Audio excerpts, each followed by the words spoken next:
mengganggu.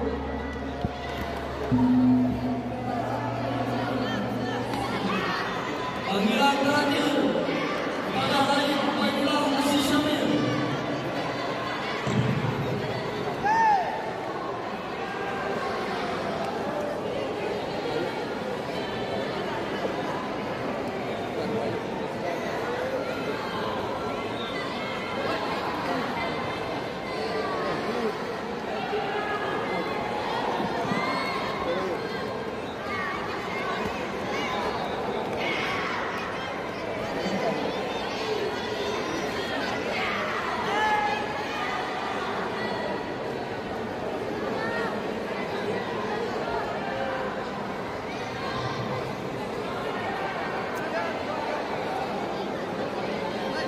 Panggilan kepada Faizul Najwa Kajian Tengah 1 melawan Rahman Al-Azam dari halaman 22.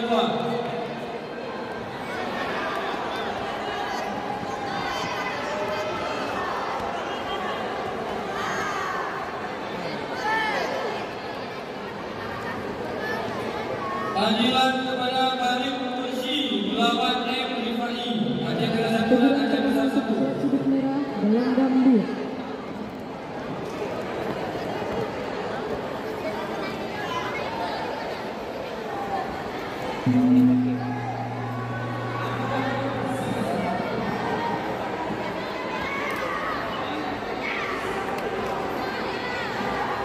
Panggilan kepada Muhammad Fadil SMK Kuala Muhammad melawan Kahya Abrar BM 1.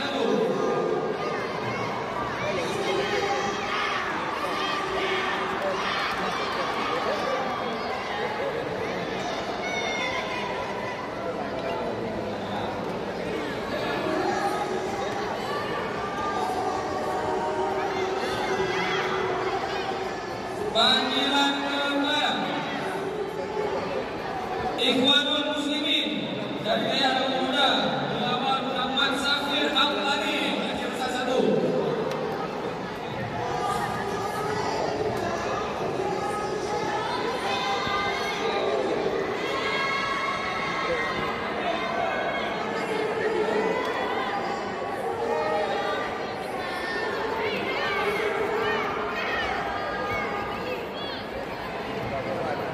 Panggilan kepada Muhammad Rizki SMA Kedah Bangsa melawan Sudut merah gelanggang 2.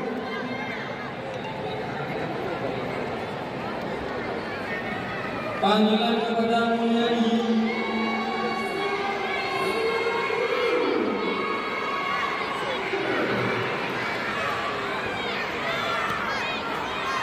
Panggilan kepada Mulyadi